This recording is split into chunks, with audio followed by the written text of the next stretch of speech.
Jeudi 2 juillet 2020.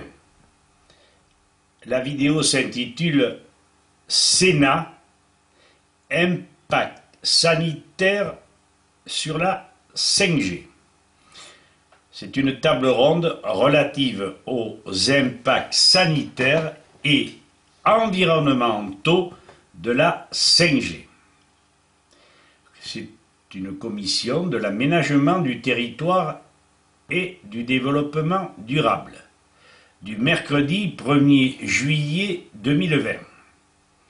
J'espère que vous aurez la patience d'écouter. Il y va de notre survie et de la survie de beaucoup de citoyens qui seront déstabilisés, qui seront dans une position physique et psychologique terrible, avec des hécatombes incroyables à la clé, parce que là, on rentre vraiment dans le sujet. Voici l'analyse succincte.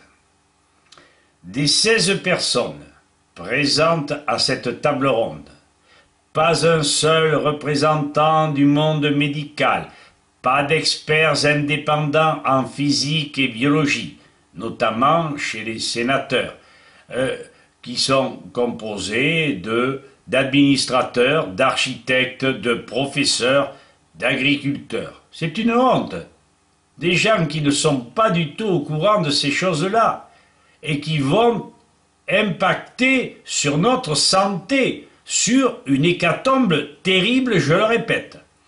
Une seule association protectrice d'utilisateurs, Agir pour l'environnement, un dénommé Stephen Kerkhoff.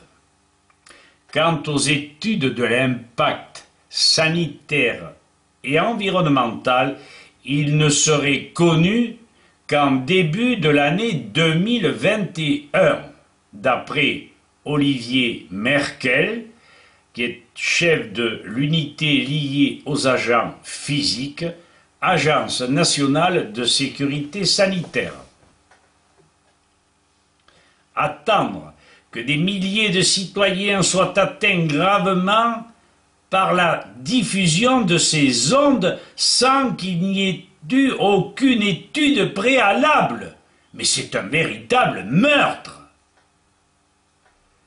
La 5G, expérimentée dans le secteur de Mulhouse, a eu des incidences mortifères connues de beaucoup. On a tenté de nous faire croire que la cause était le Covid-19.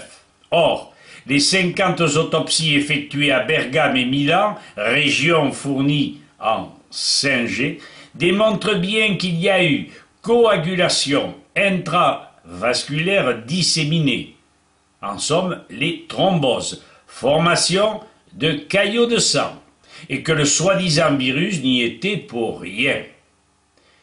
N'y était pour rien non plus la contamination d'homme à homme, ceci maintes fois prouvé par nos vidéos.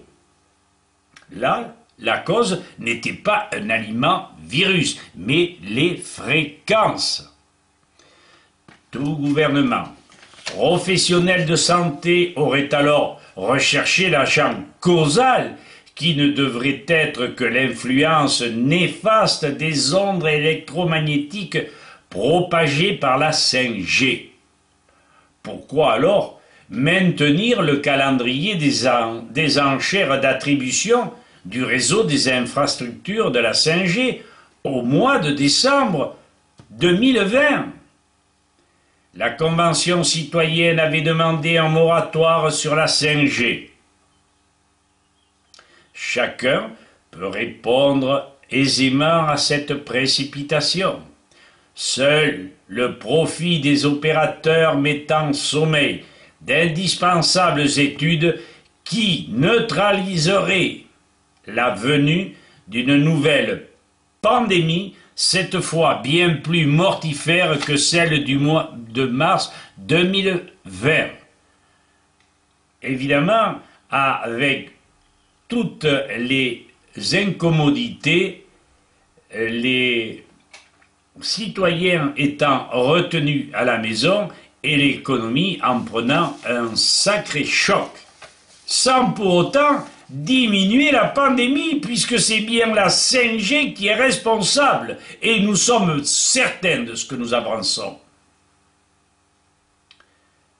Rappelons-nous l'article de Florian Gouttière du 14 mai 2020, checknew.fr du journal Libération. Je cite, sur une publication Facebook attribuée au professeur Jacques Théron, neuroradiologue du CHU de Caen. Selon ce texte, grâce à 50 autopsies effectuées à Bergame et à Milan, sur les patients décédés du Covid-19, soi-disant, il a été démontré que le Covid-19 n'est pas une pneumonie, mais une coagulation intravasculaire disséminée, thrombose. Alors, notre bon sens, nos réflexions, les voici. Pour éviter la coagulation intravasculaire disséminée, il serait raisonnable que les spécialistes s'attachent aux causes et non aux effets.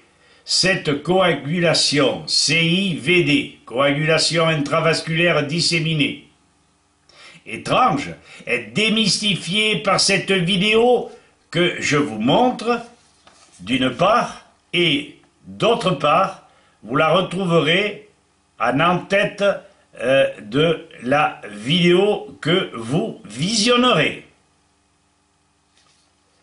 Tout le monde est en mesure de comprendre que les fréquences de la 5G, voire 6G, sont absorbables par l'oxygène, et cette particularité est reconnue par les opérateurs de téléphonie mobile.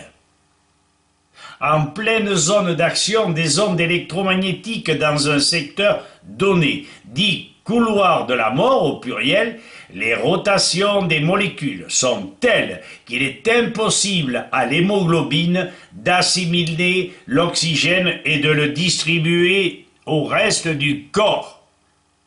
Voilà pourquoi il y a formation de caillots. Voilà pourquoi il y a cette soi-disant pandémie.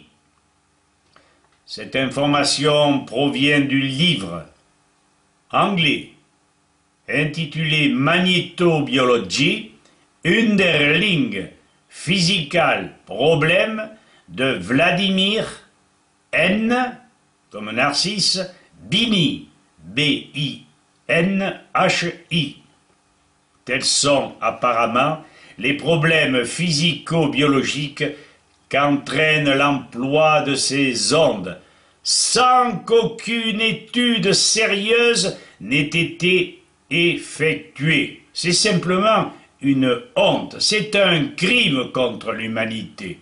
Comment faudrait-il que nous vous le disions ?